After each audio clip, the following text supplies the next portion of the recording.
Trap of Desire. A novel. Every restoration begins with damage. The question is never whether something can be saved.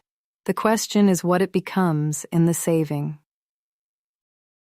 Contents.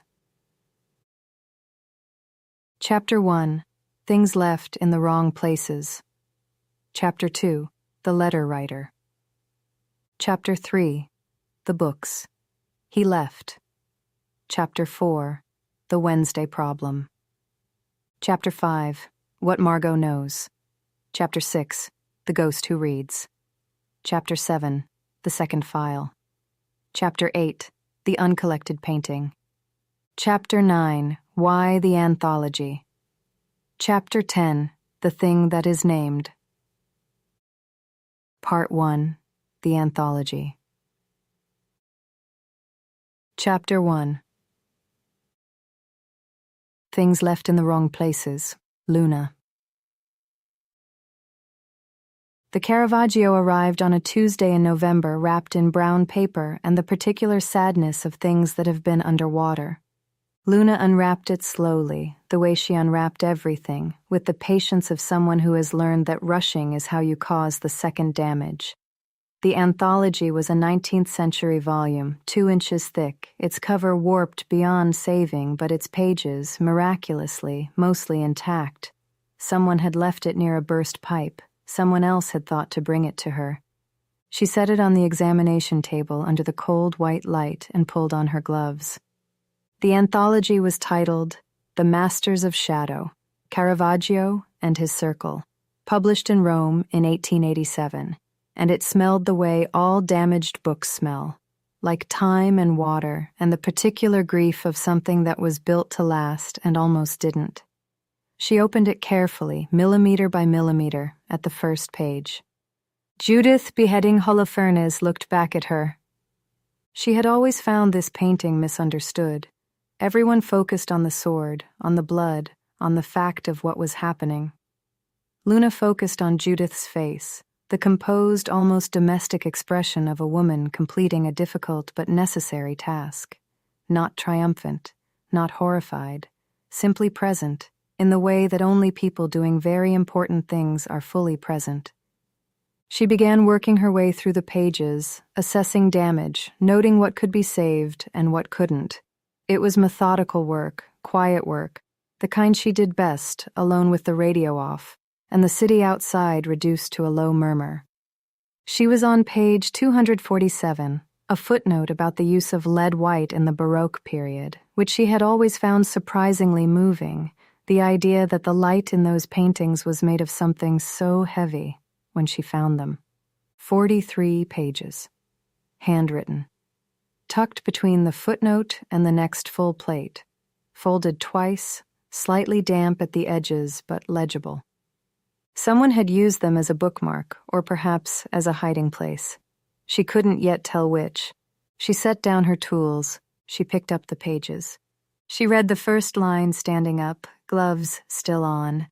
She was the kind of woman who pressed her thumbnail into her palm when she was thinking, and she was always thinking.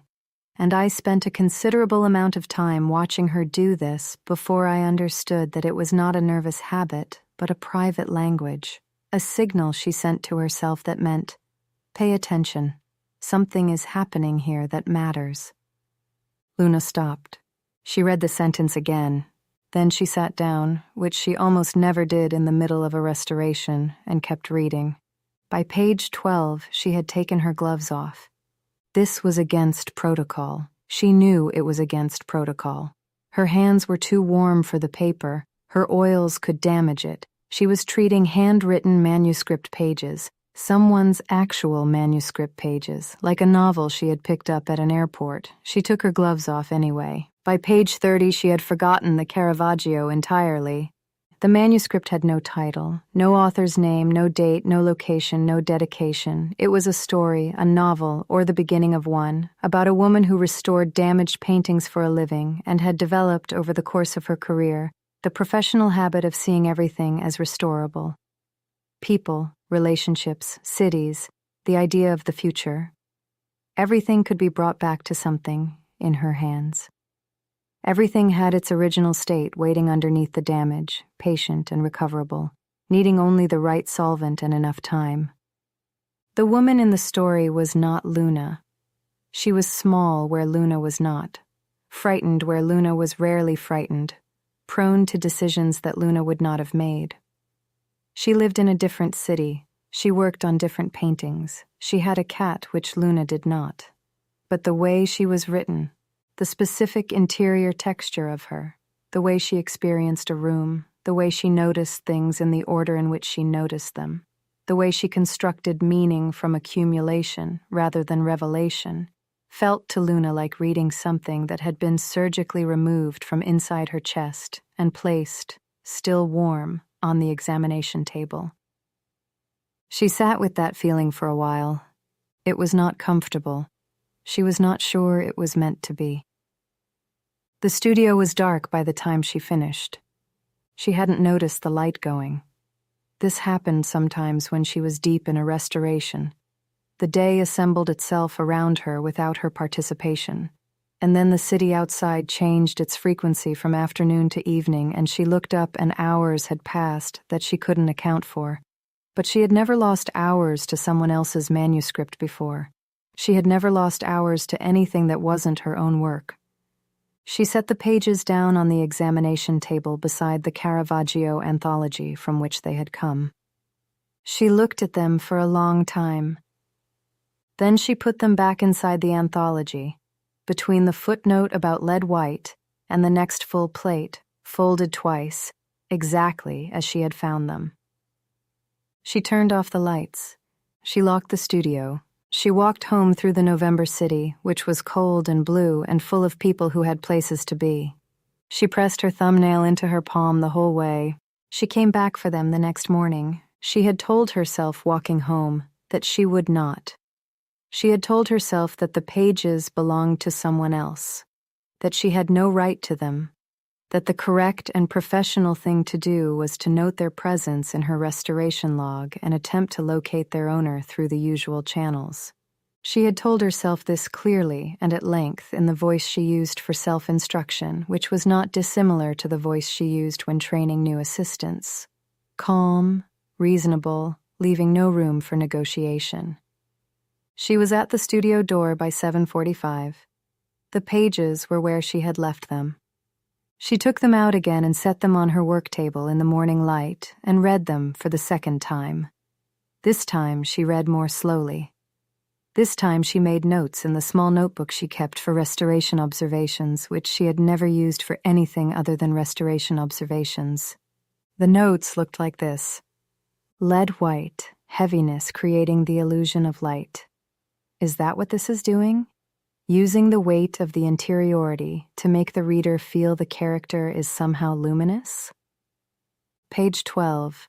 The thumbnail detail. How does he know this? Page 19. She could restore almost anything except the version of herself that still believed in permanence. Read 3 times. Still not sure if this is very good or very true or both.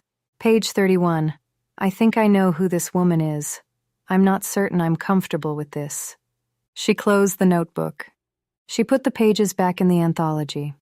She began, very carefully, the actual work of restoring the Caravaggio.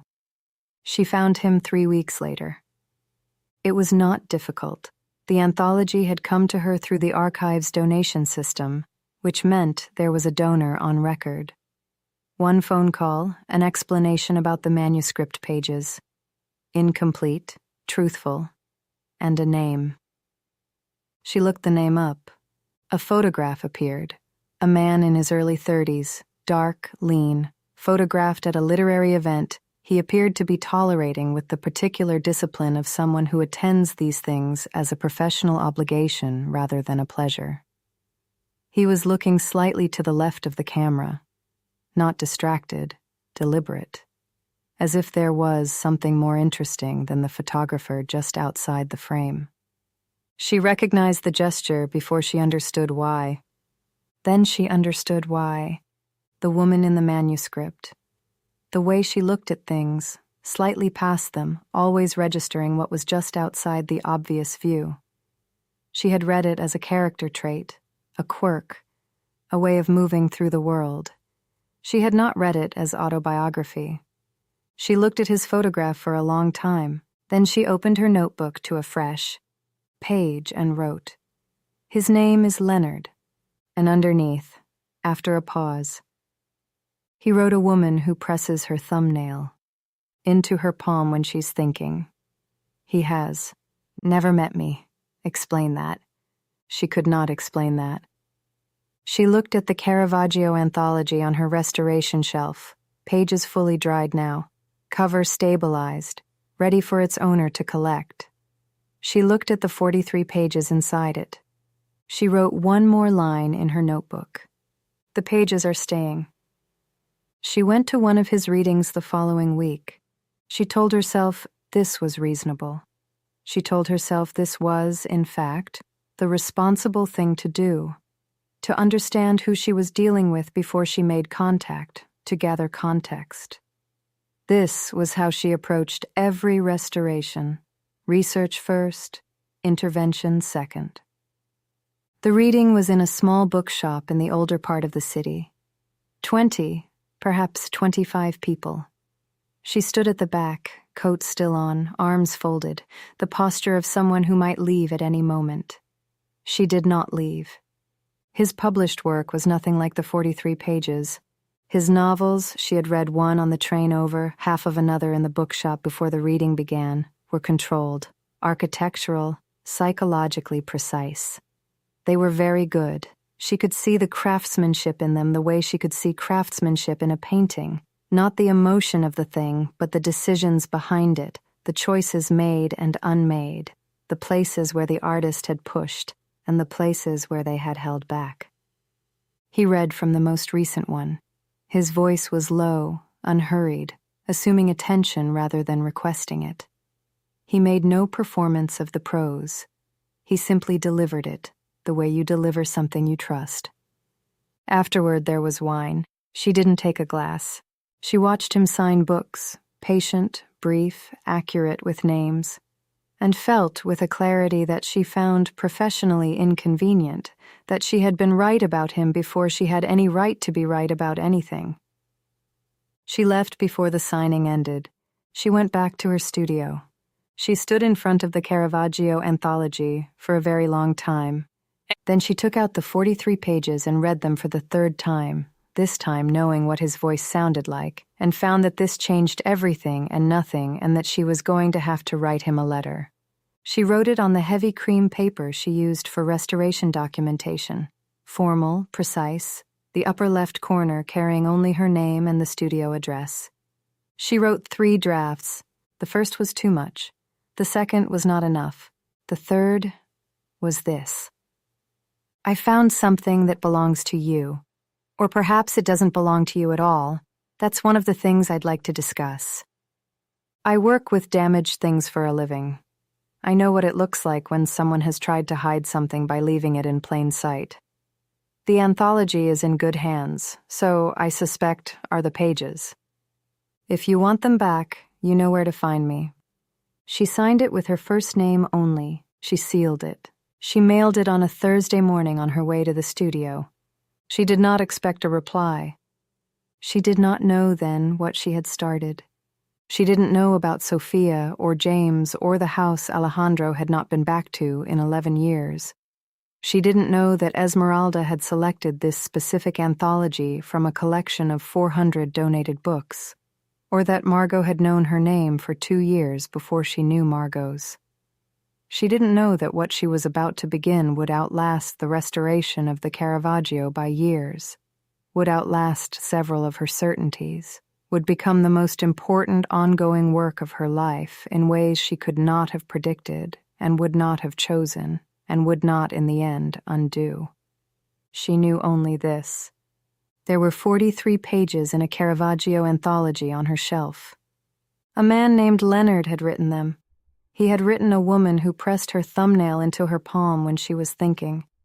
And Luna, walking back to her studio through the cold November city, her thumbnail pressed into her palm, was already thinking about what that meant. Chapter 2.